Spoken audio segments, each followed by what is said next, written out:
ओम शांति। मीठे बच्चे, आज 2 अगस्त 2024। मीठे बच्चे, तुम्हारे निजी संस्कार पवित्रता के हैं। तुम रावण के संग में आकर पतित बने, अब फिर पावन दुनिया का मालिक बनना है। तो जैसे पवित्रता के बात चलता है तो आत्मा के अंदर डाउट और फियर आ जाता है कि हो पाएगा कि नहीं। पर बाबा कह रहे ये तुम्हारा निजी संस्कार है, हमारा खुद का संस्कार है, आत्मा का संस्कार है। तो उसको सिर्फ जागृत करना पड़ेगा। ऐसे नहीं है कि किसी से पवित्रता सीखना है या किसी से पवित्रता लेना है, ऐसे कुछ नहीं है। है ही हमारा निजी संस्कार। तो इसीलिए पावन बन के पावन दुनिया का मालिक बनना है। प्रश्न, अशांति का कारण और उसका निवारण क्या है? उत्तर, अशांति का कारण है अपवित्रता। जहाँ अपवित्रता है वहाँ अशांति है। अब भगवान बाप से वायदा करो कि हम पवित्र दुनिया बनाएंगे, अपनी सिविल आई रखेंगे, क्रिमिनल नहीं बनेंगे, तो अशांति दूर हो सकती है। तो सिविल आई क्या है?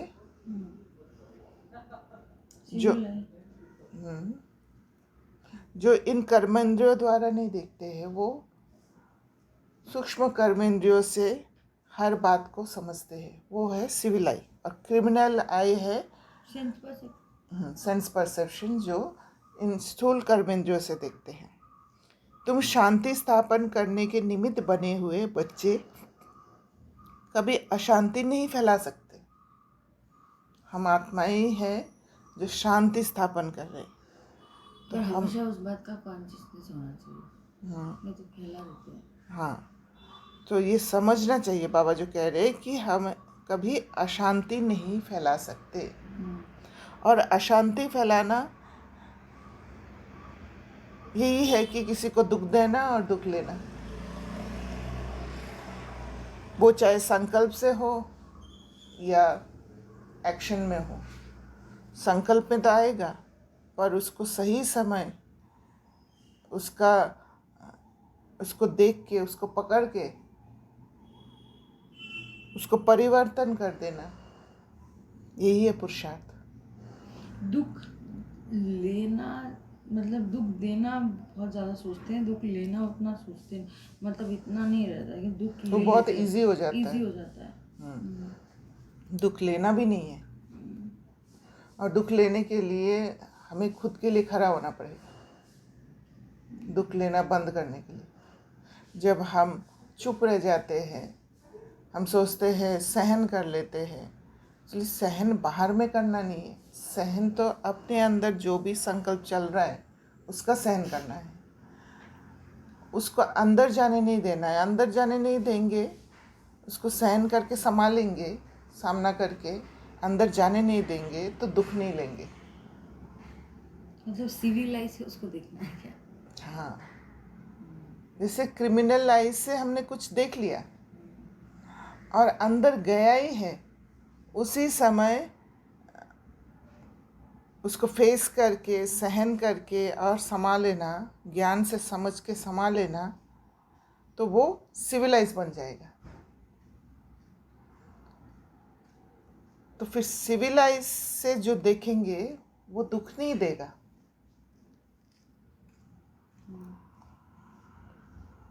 तो बाबा कहते हैं तुम्हें शांत रहना है।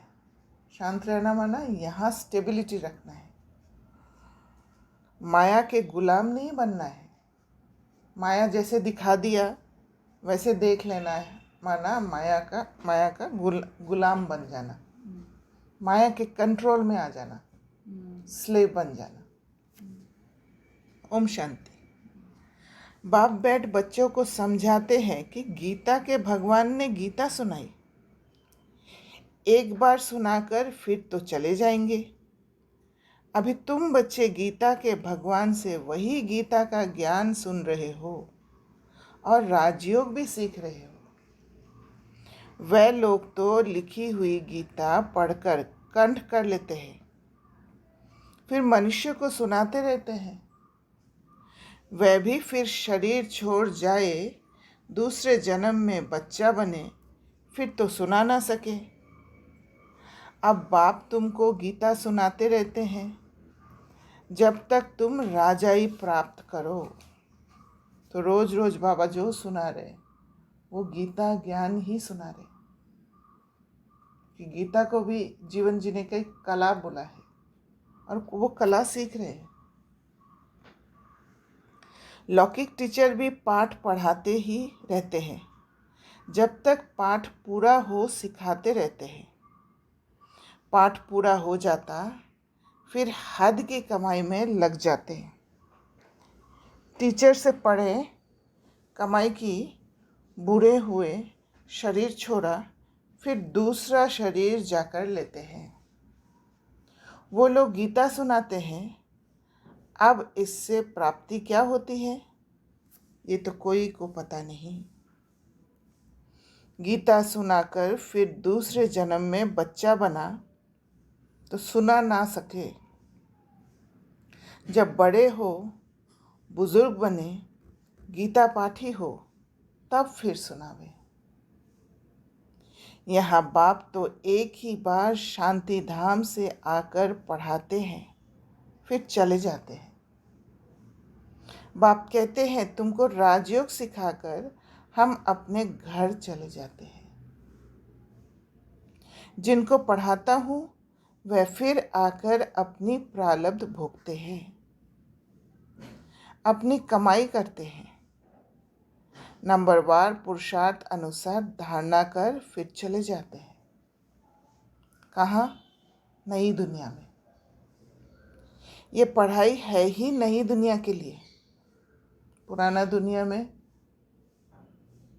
ये पढ़ाई काम नहीं करेगा, क्योंकि मेजॉरिटी नहीं जानते इस पढ़ाई को, है ना। इसीलिए हमें बहुत स्ट्रांग बनना पड़ रहा है। तो बाबा हमें नई दुनिया का पढ़ाई करा के अलग से एक नई दुनिया में ले जाते हैं, ताकि वहाँ प्रारब्ध भोग सकते हैं।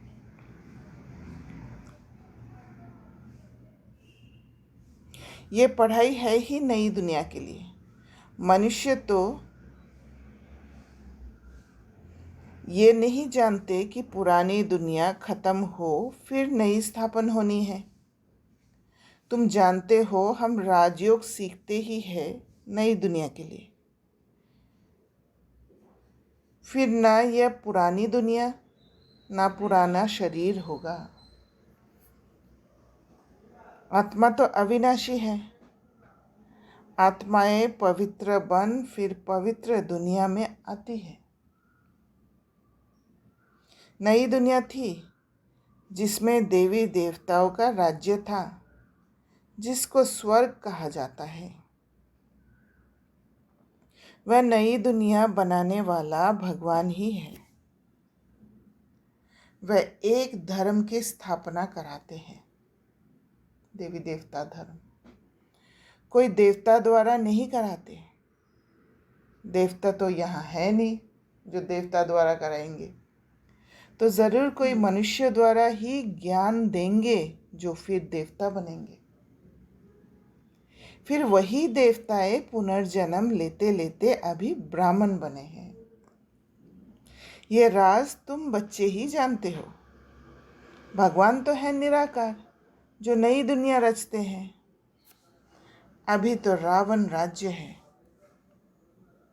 तुम पूछते हो कलयुगी पतित हो या सतयुगी पावन हो, परंतु समझते नहीं। अब बाप बच्चों को कहते हैं हमने 5000 वर्ष पहले भी तुमको समझाया था। हम आते ही हैं तुम बच्चों को आधा कल्प सुखी बनाने। फिर रावण आकर तुमको दुखी बनाता है। ये सुख दुख का खेल है। कल्प की आयु 5000 वर्ष है तो आधा आधा करना पड़े ना। रावण राज्य में सब देह अभिमानी विकारी बन जाते हैं। ये बातें भी तुम अब समझते हो, आगे नहीं समझते थे। तो रावण राज्य में क्या करते हैं, अंदर जो आत्माभिमानी स्थिति मतलब स्वयं से जो कनेक्शन था वो कनेक्शन टूट जाता है, और वो टूट जाने के कारण अब बाहर से हर चीज़ को ठीक करने की कोशिश करते हैं, और बाहर से ठीक करने के लिए फिर वो नेगेटिव इमोशंस को यूज़ करते हैं।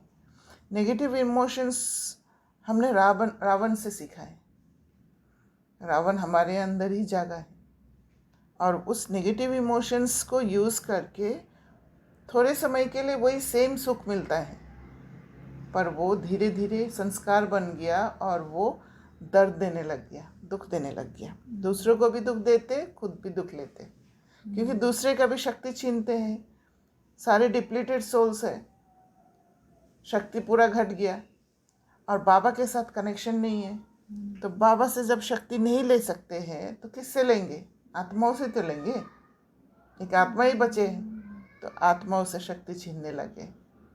संस्कार बनने में कैसा होता, कैसे बनता है, बार बार रिपीट करो तो हैबिट बन जाता है। हाँ, एक ही चीज़ बार बार एक बार काम करता है तो हमें बिलीफ हो जाता है, निश्चय हो जाता है कि हाँ ये काम करता है। गुस्सा तो करना पड़ेगा, गुस्सा करने से काम जल्दी होता है, ये एक बिलीफ बन जाता है। तो सही चेकिंग नहीं करोगे तो नहीं होगा। हाँ, चेकिंग तो होता नहीं है ना उस समय, क्योंकि डिप्लीटेड सोल है, बाबा नहीं है। तो फिर जब एक को पता चला कि गुस्सा करने से काम होता है, फिर दूसरों को बताएगा, फिर ये बहुत एक बड़ा मास को ये बिलीफ हो गया। ऐसे करते करते करते करते रावण का सारा संस्कार फैल गया, रावण का राज्य बन गया। 1 से 2, 2 से 300 पब्लिक ओपिनियन बन गया वो। तो बाबा कहते हैं ये बातें भी तुम अब समझते हो, आगे नहीं समझते थे। कल्प कल्प जो समझते हैं वही समझ लेते हैं।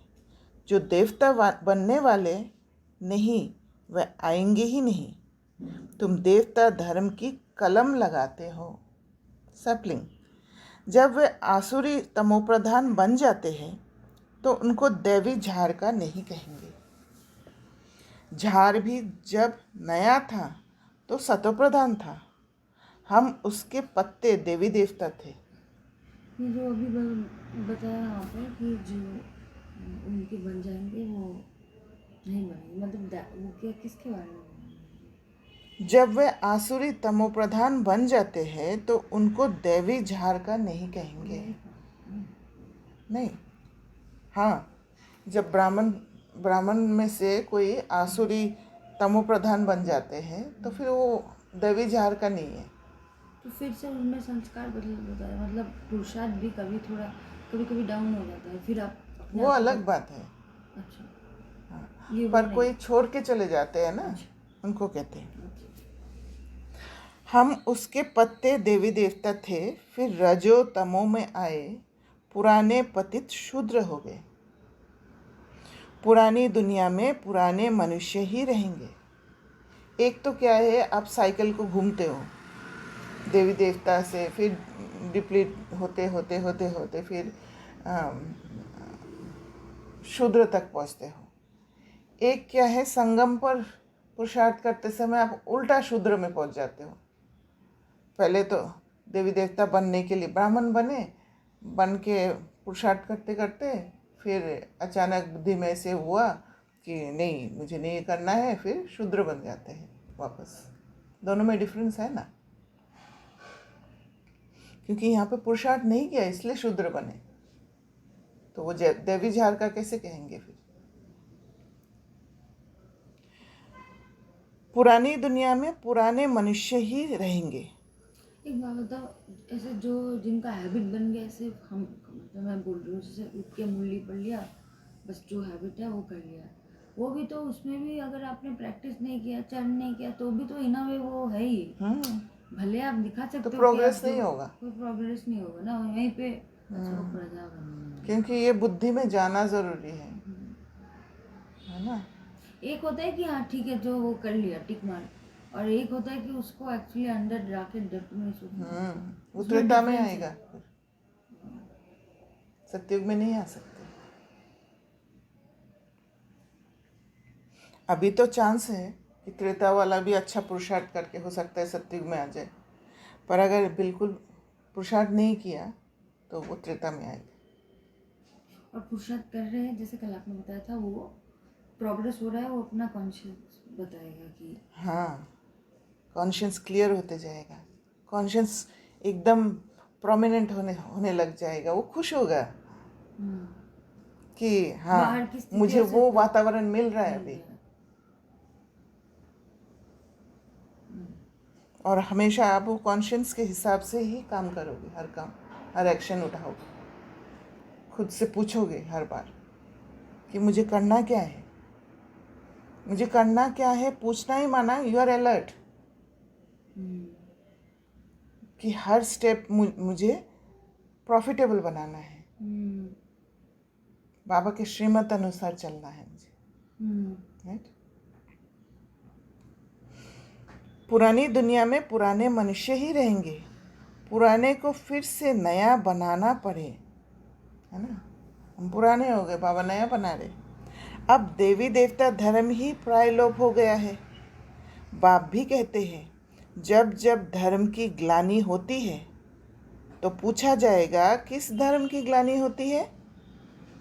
ज़रूर कहेंगे आदि सनातन देवी देवता धर्म की, जो मैंने स्थापन किया था। क्योंकि ग्लानि हो गया तो अब फिर से स्थापन करने बाबा को आना पड़ेगा। वह धर्म ही प्रायलोप हो गया, उसके बदले अधर्म हो गया है।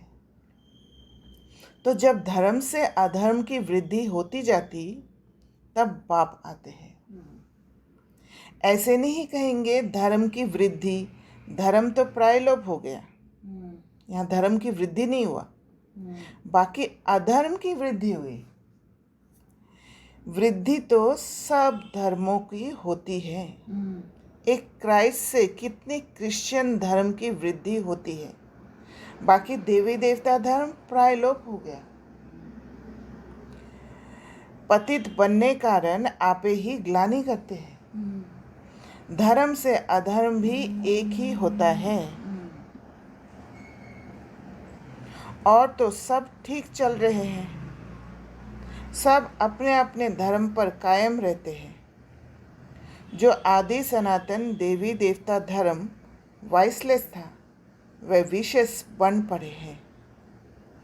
हमने पावन दुनिया स्थापन की, फिर वही पतित शूद्र बन जाते हैं, अर्थात उस धर्म की ग्लानि हो जाती है। तो पावन बने थे, देवी देवता धर्म स्थापन हुआ था, पर फिर गिरते गिरते शूद्र बन जाते हैं, तो धर्म की ग्लानि हो गई। आप पवित्र बनते तो अपनी ग्लानि कराते हैं, फिर देवी देवता नहीं कह सकते हैं, इसलिए हिंदू कह दिया। फिर विकार में जाने से पतित बन जाते हैं, इसलिए हिंदू धर्म का कोई स्थापन करने वाला कोई नहीं है, वो अपने आप हिंदू नाम दे दिया। तो कहीं ना कहीं आत्मा को फील होता है कि अभी हम देवी देवता कहलाने लायक है ही नहीं। स्वर्ग से बदल नरक हो गया है, तो कोई भी वाह वाह पावन है नहीं। तुम कितने छी पतित बन गए हो। बाप कहते हैं तुमको वाह वाह फूल बनाया, फिर रावण ने तुमको कांटा बना दिया। पावन से पतित बन गए हो। अपने धर्म की ही हालत देखनी है। पुकारते भी हैं कि हमारी हालत आकर देखो, हम कितने पतित बने हैं, फिर हमको पावन बनाओ। पतित से पावन बनाने बाप आते हैं, तो फिर पावन बनना चाहिए, औरों को भी बनाना चाहिए। तो इसीलिए बाबा को बबुलनाथ कहते हैं, क्योंकि बाबा कांटों को फूल बनाते हैं। हम कांटा बन गए, अभी फूल बना रहे। तो बबुलनाथ का पेड़ देखा है? बबुलनाथ का पेड़ जो है, वो जो कांटा है बबुलनाथ का, वो कांटा ही ट्रांसफॉर्म होके फूल, येलो येलो कलर फूल बनता है। इसलिए बाबा को बबुलनाथ भी कहते हैं। तुम बच्चे अपने को देखते रहो कि हम सर्वगुण संपन्न बने हैं। हमारी चलन देवताओं मिसल है। देवताओं के राज्य में तो विश्व में शांति थी। अब फिर तुमको सिखलाने आया हूँ विश्व में शांति कैसे स्थापन हो। तो तुमको भी शांति में रहना पड़े। हमारा इच्छा है कि शांति में हम रहें। इसलिए सिचुएशन जब आती है सामने, क्योंकि ताकत नहीं होने के कारण हम भूल जाते हैं कि मुझे खुद को चेंज करना है, ना कि दूसरों को। तो सिचुएशन आते ही हम क्या करते हैं, सिचुएशन को बदलने की कोशिश करते हैं, अलग अलग प्लान बना लेते हैं, या सिचुएशन में जो आत्माएं हैं उनको ब्लेम करके, उनको डांट के, गुस्सा करके उनको चेंज करने की कोशिश करते ताकि हमारे अंदर शांति आ जाए। पर बाबा ये प्रोसेस नहीं बता रहे। बाबा कह रहे हैं कि अंतर्मुखी होके खुद के अंदर परिवर्तन लाओ, तब सिचुएशन अपने आप बदल जाएगा। तो अब तक का हमने यही किया है, बाहर से बदला है। वो हमारे अंदर एक संस्कार बन गया है बाहर से बदलने का, क्योंकि सेल्फ कनेक्शन टूट गया है। इसी कारण से सॉलिट्यूड में बैठ के, एकांत में बैठ के बाबा कहते हैं कि खुद से बातें करो ताकि सेल्फ कनेक्शन हो। जब सेल्फ कनेक्शन होगा तो बाहर से ठीक करने की कोशिश नहीं करेंगे, तो वो आदत होगा अंदर जाने का। अब फिर तुमको सिखलाने आया हूँ विश्व में शांति कैसे स्थापन हो। तो तुमको भी शांति में रहना पड़े। शांत होने की युक्ति बताता हूँ कि मेरे को याद करो तो तुम शांत हो शांति धाम में चले जाएंगे। क्योंकि जिसको याद करेंगे उसके साथ ट्यून हो जाते हैं। कई बच्चे तो शांत रहकर औरों को भी शांति में रहना सिखलाते हैं। कोई अशांति कर देते हैं, खुद अशांत रहते हैं तो औरों को भी अशांत बना देते हैं। एक भी बात कह देते हैं जो सामने वाले आदमी के अंदर ऑलरेडी ट्रॉमा है, उसको ट्रिगर कर देते हैं, तो वो अशांत हो जाएगा। बहुत इजी है, क्योंकि वो एकदम ऊपर ही है, तैयार। शांति का अर्थ नहीं समझते। यहाँ आते हैं शांति सीखने, फिर यहाँ से जाते हैं तो अशांत हो जाते हैं। अशांति होती है अपवित्रता से, क्रिमिनल आई से।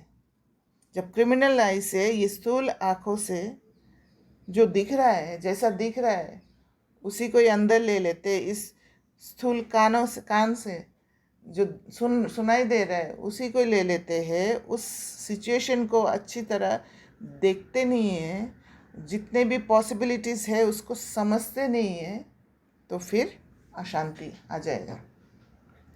यहाँ आकर प्रतिज्ञा करते हैं, बाबा हम आपका ही हूँ, आपसे विश्व की बादशाही लेनी है। हम पवित्र रहकर फिर विश्व के मालिक ज़रूर बनेंगे। फिर घर में जाते हैं तो माया तूफान में ले आती है। युद्ध होती है ना, फिर माया के गुलाम पतित बनना चाहते हैं। अबलाओं पर अत्याचार वही करते हैं जो प्रतिज्ञा भी करते हैं हम पवित्र रहेंगे, फिर माया का वार होने से प्रतिज्ञा भूल जाते हैं। माना अबलाओं पर अत्याचार क्या है? अबला उनको कहते हैं जो कमज़ोर है। तो जो कमज़ोर है, पता है कि ये मुझे कुछ नहीं कर सकते, उनसे ही अपवित्रता के कारण, माना क्रिमिनल आइज, जो क्रिमिनल वाला संस्कार है, वो संस्कार को यूज़ करके शक्ति लेने की कोशिश करते हैं। अगर ज्ञान योग से ठीक से बाबा से पावर नहीं लेते हैं, ज्ञान का मनन चिंतन नहीं करते हैं, तो फिर अबलाओं पर अत्याचार करेंगे। जो बोल नहीं सकते, कमज़ोर है, उनको। जो किसी के कंट्रोल में इजीली आ जाते हैं। उन पे अत्याचार करते हैं। उन पे अत्याचार करते हैं। समझ में उन नहीं। पे अत्याचार करते हैं। हाँ, अत्याचार ही तो करते हैं। अगर गुस्सा किया तो वो भी अत्याचार है, किसी को ब्लेम किया वो भी अत्याचार है। जो रावण के जितने भी संस्कार हैं उसको यूज़ करना माना किसी के ऊपर अत्याचार करना, दुख देना, और वो भी दुख ले लेते हैं जो अबलाए हैं। तो बाबा कहते हैं भगवान से प्रतिज्ञा की है कि हम पवित्र बन पवित्र दुनिया का वर्षा लेंगे, हम सिविल आई रखेंगे, अपनी कुदृष्टि नहीं रखेंगे, विकार में नहीं जाएंगे, क्रिमिनल दृष्टि छोड़ देंगे। फिर भी माया रावण से हार खा लेते हैं। तो जो निर्विकारी बनना चाहते हैं उनको तंग करते हैं, इसलिए कहा जाता है अबलाओं पर अत्याचार होते हैं। तो जो निर्विकारी बनना चाहते हैं उन्हें ताकत नहीं है, बनना चाहते हैं सिर्फ, इसलिए फेस नहीं कर पाते हैं, खुद के लिए स्टैंड नहीं कर पाते हैं, तो उन पर अत्याचार कर देते हैं। जैसे बाबा कह रहे हैं पुरुष तो बलवान होते हैं, क्योंकि इस दुनिया में पुरुष प्रधानता है, इसलिए पुरुष बलवान होते हैं। स्त्री निर्बल होती है, स्त्री को दबा के रखा है, कंट्रोल में रखा गया है। और अब जब कलयुग तक पहुँचते पहुँचते स्त्री को एकदम निर्बल बना दिया है। वो भले आप कह सकते हो कि मेजॉरिटी का जो ओपिनियन है, जो पब्लिक ओपिनियन है, उसका असर भी हो सकता है, एक बिलीफ सिस्टम भी है। और जब हम खुद को निर्बल समझते हैं तो ऑटोमेटिक निर्बल हो ही जाते हैं। लड़ाई आदि में भी पुरुष जाते हैं, सबसे पहले कहते हैं कि नहीं वो पुरुषों का काम है। ये कंडीशनिंग हो रखा है, प्रोग्रामिंग हो रखा है। तो क्योंकि बलवान है, लड़ाई आदि में पुरुष जाते हैं क्योंकि बलवान है। स्त्री नाजुक होती है, उनका कर्तव्य ही अलग है, उनको बांट दिया है अलग कर्तव्य। वह घर संभालती है, बच्चे पैदा कर उनकी पालना करती है ना। उनको बाहर का कोई नॉलेज ही नहीं हो सकता है, क्योंकि अंदर अंदर रहते हैं, और जहाँ बाहर का नॉलेज है ही नहीं, अंधकार में है, उनको डर लगता है, स्त्री बाहर निकलते नहीं है। इसलिए ये भी बाप समझाते हैं वहाँ होता ही है एक बच्चा, सो भी विकार का नाम नहीं। सतयुग में एक बच्चा, सो भी विकार का नाम नहीं, माना एनर्जी छीनते नहीं है, अत्याचार नहीं होता है वहाँ पे। इसीलिए स्त्री वहाँ स्ट्रांग है, कमज़ोर नहीं है वहाँ पे। यहाँ तो सन्यासी भी कभी कभी कह देते हैं कि एक बच्चा तो ज़रूर होना चाहिए।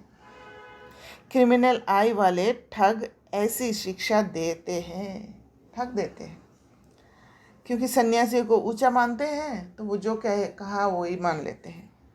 अब बाप कहते हैं इस समय के बच्चे क्या काम के होंगे, जबकि विनाश सामने खड़ा है, सब खत्म हो जाएंगे। मैं आया ही हूँ पुरानी दुनिया का विनाश करने। वह हुई सन्यासियों की बात, उन्हों को तो विनाश की बात का मालूम ही नहीं। तुमको बेहद का बाप समझाते हैं अब विनाश होना है। तुम्हारे बच्चे वारिस बन नहीं सकेंगे। तुम समझते हो दुनिया में क्या कहते हैं, वारिस बनाने के लिए बच्चा पैदा करते हैं, वो भी लड़का चाहिए। तो बाबा कहते हैं तुम्हारे बच्चे वारिस बन नहीं सकेंगे क्योंकि विनाश हो जाएगा। तुम समझते हो हमारे कुल की निशानी रहे, परंतु पतित दुनिया की कोई निशानी रहेगी नहीं, वो ख़त्म होने वाला है। तुम समझते हो पावन दुनिया के थे, मनुष्य भी याद करते हैं क्योंकि पावन दुनिया होकर गई है, जिसको स्वर्ग कहा जाता है। भले स्वर्ग को जानते नहीं हैं, पर मृत्यु के बाद कहते हैं स्वर्गवासी हुआ, है ना। नाम तो आया ना, क्योंकि ये दुनिया होकर गए तभी ना आया है। परंतु अब तमो प्रधान होने कारण समझ नहीं सकते हैं, उन्हों की दृष्टि ही क्रिमिनल है। इसको कहा जाता है धर्म की ग्लानि। आदि सनातन धर्म में ऐसी बातें होती नहीं। पुकारते हैं पतित पावन आओ, हम पतित दुखी हैं।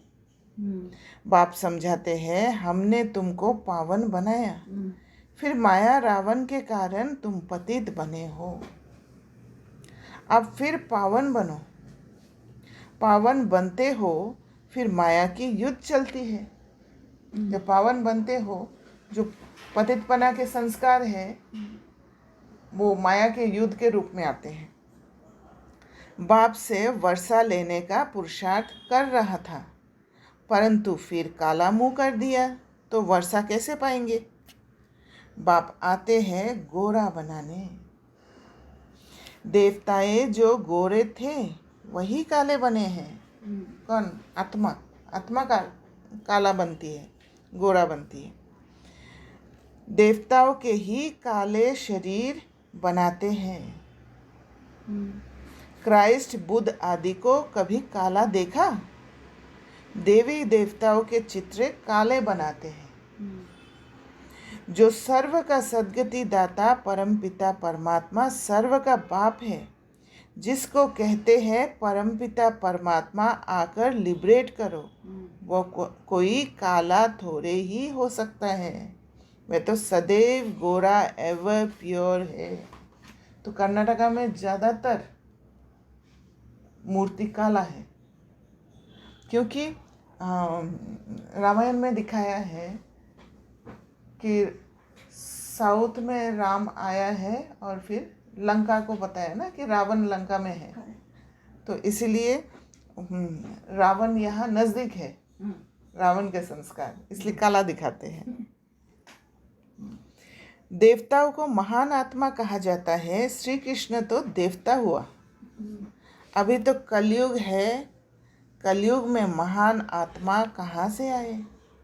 श्री कृष्ण तो सतयुग का फर्स्ट प्रिंस था, उसमें दैवी गुण थे।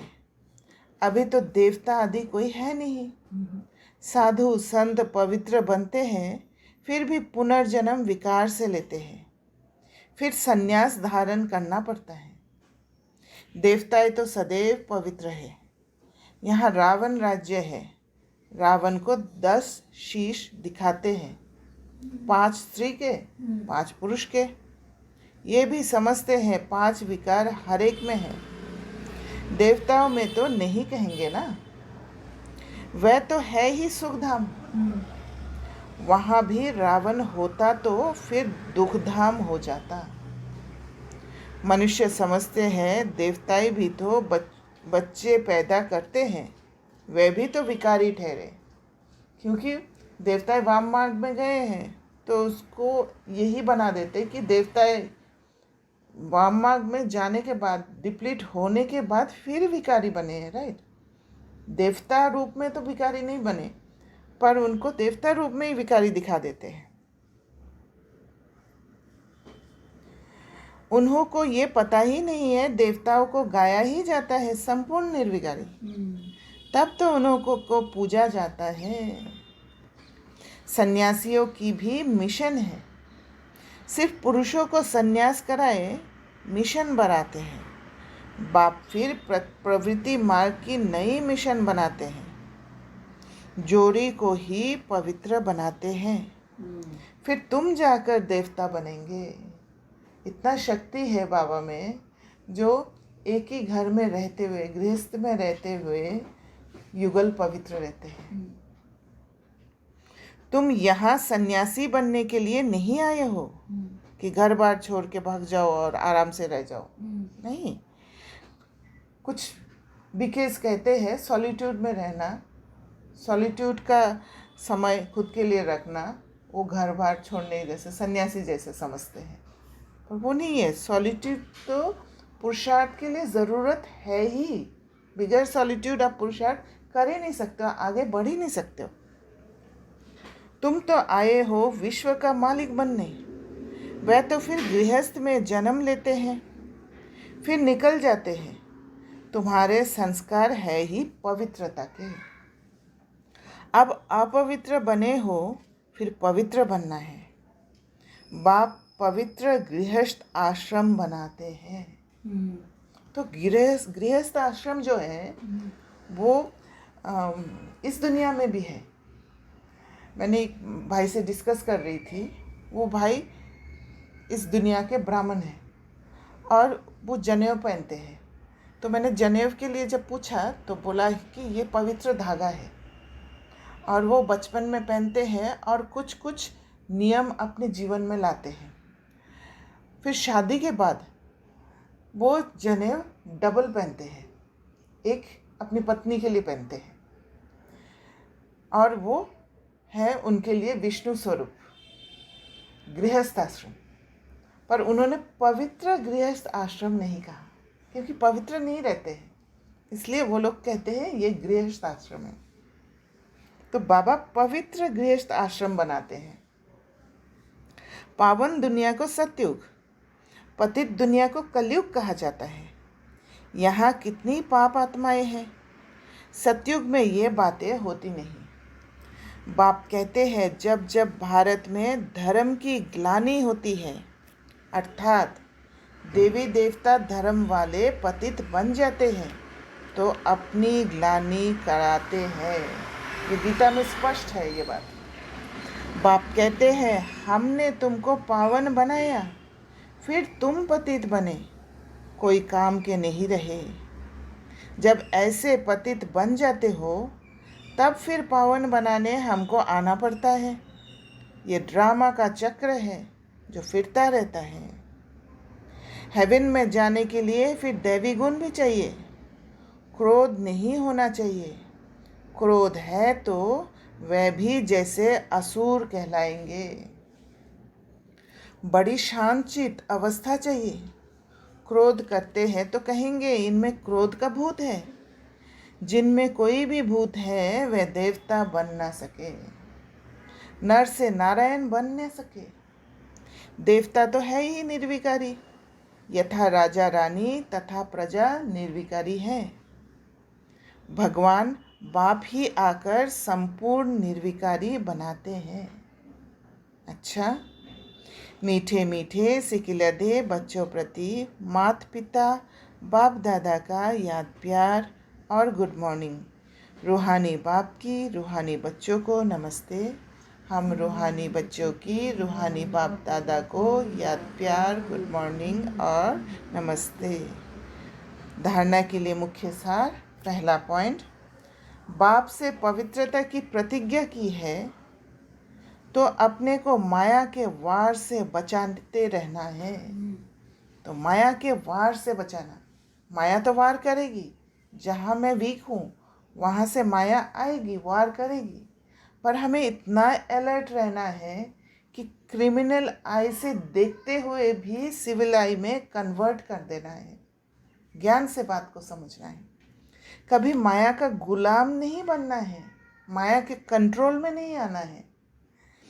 इस प्रतिज्ञा को भूलना नहीं है, क्योंकि अब पावन दुनिया में चलना है। दूसरा पॉइंट, देवता बनने के लिए अवस्था को बहुत बहुत शांत चित्त बनाना है, क्योंकि जहाँ हड़बड़ी है, जहाँ पेशेंस नहीं है वहाँ गड़बड़ हो जाएगा।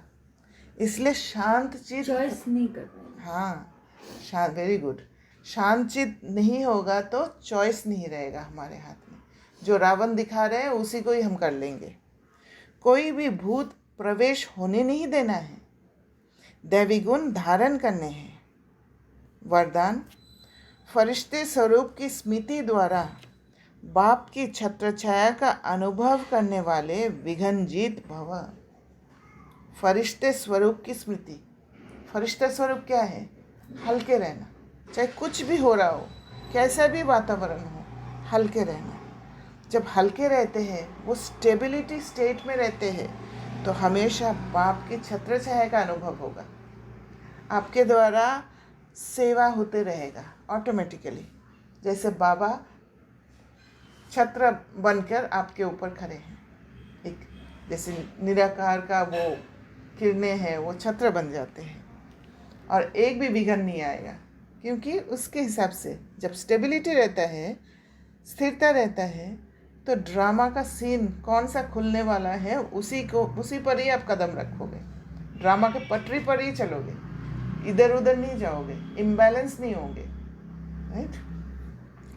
अमृत वेला उठते ही स्मृति में लाओ कि मैं फरिश्ता हूँ, हिलने वाले नहीं हूँ।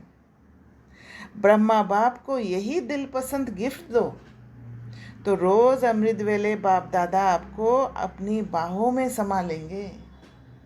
अनुभव करेंगे कि बाबा की बाहों में अतीन्द्रिय सुख में अतीन्द्रिय सुख में झूल रहे हैं। मतलब वो जो खुशी है अंदर अंदर अंदर अंदर खुशी, वो ऐसे अनुभव कराएगा जैसे बाबा के बाहों में अतीन्द्रिय सुख में झूल रहे हैं।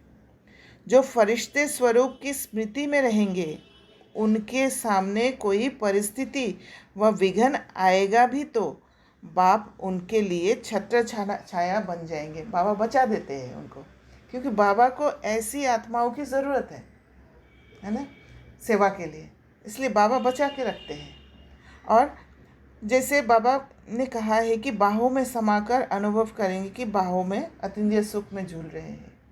ये वो नहीं है कि स्थूल में बाबा के बाहों में झूलते रहेंगे, ये नहीं है, पर स्थूल में बाबा के बाहों में झूलने से जो अनुभव होता है, जो खुशी मिलता है, वो आत्मा वो सुख को पाएंगे। कि अल्टीमेट क्या है, किसी के बाहों में जब झूलते हैं तो अल्टीमेट ये है कि मुझे वो सुख मिले, सुख ही है, तो वो सुख अतीन्द्रिय सुख हमें मिलता है। तो बाप की छत्र छाया व प्यार का अनुभव करते विघ्नजित बनो। स्लोगन: सुख स्वरूप आत्मा स्वस्थिति से परिस्थिति पर सहज विजय प्राप्त कर लेती है। क्योंकि जो सुख स्वरूप आत्मा है वो एकदम हाईएस्ट एलिवेटेड स्टेट में होते हैं, खुद से कनेक्टेड होते हैं, खुद को छोड़ते नहीं हैं, खुद को सेफ रखने का मोटिव लेके हमेशा एकदम सावधान रहते, अलर्ट रहते, अवेयर रहते हैं। तो सुख स्वरूप आत्मा स्वस्थिति, खुद की स्थिति से परिस्थिति पर सहज विजय प्राप्त, परिस्थिति को ही बदल देते हैं तो विजय प्राप्त कर लेती है। हाँ, ये गेम है ना, प्रैक्टिस करने से मजा आ जाता है। ये गेम है। बाबा कहते हैं ये खेल चल रहा है, हार जीत का खेल। क्योंकि वो जब हम इम्प्लीमेंट करने लग जाते हैं तब समझ में आता है कि ये गेम है। बहुत सॉफ्टली देखना पड़ेगा। जैसे अभी मेरा तो ये चल रहा है, जैसे आपने समझाया था कि ये ड्रामा कैसे मतलब अनफोल्ड होता है, पेशेंस से, स्टेबिलिटी से करो। जैसे थोड़े दिन पहले तक बहुत ज़्यादा रेस्टलेसनेस होता था, तो उसके हिसाब से कंट्रोल करो तो रिएक्शन कुछ अलग होता था। अभी तो मैं नहीं बोलूँगी बहुत प्रोग्रेस है, हम जैसे कि थोड़ा सा आपको खुद के अंदर स्टेबिलिटी महसूस हो रहा है, थोड़ा सा ज़्यादा टर्मोइल कम हो जाता है, तो शांति से रहने से वो सीन भी बदल ही रहा है। तो वो मैंने अभी एक्सपेरिमेंट करके देखा। अभी एक दो सीन है और थोड़ा करेंगे तो थोड़ा ज़्यादा कॉन्फिडेंस, तो वो हैबिट भी हो जाएगा। जैसे कॉन्फिडेंस आता है ना, निश्चय आ जाता है, वो निश्चय में बहुत ताकत होता है, और उसको आप शेयर करना या बोलना मतलब वो बहुत नेचुरली हो जाएगा। देन अभी आपको अलर्ट रहना पड़ रहा है कि अंदर मैं नहीं लूँ, मेरे संस्कार जो निजी संस्कार, पवित्रता, वो खंडित नहीं करूँ। अभी आप अवेयरनेस रख रहे हो, अलर्ट रह रहे हो कि कोई भी परिस्थिति आएगा, मुझे स्ट्रांग रहना है और मेरे पास चॉइस है उस परिस्थिति को बदलने का, स्वस्थिति से। तो आप अलर्ट रहते हो और धीरे धीरे क्या है, वो निजी संस्कार जो है वो इमर्ज हो जाएगा। हाँ, करेक्ट। प्लस बहुत सारे अपने चीज़ों से भी डिटैच होना पड़ रहा है। जैसे कि मतलब थोड़ी क्रिएटिविटी लगानी पड़ रही है। मतलब कोई सीन में आपको देखना पड़ रहा है कि चलो ऐसा कर लिया, डर है, पहले तो अपना डर खुद का संस्कार है कि नहीं ऐसे करेंगे नहीं तो क्या लोग क्या सोचेंगे, ये काम है, संशय और डर अगर नहीं करेंगे तो कैसा होगा। बट थोड़ा सा भरोसा रख के अपने आप को हिम्मत करके कुछ और देखना, ऐसा कुछ चल रहा है। हाँ, राइट। अच्छा, ओम शांति। Thank you.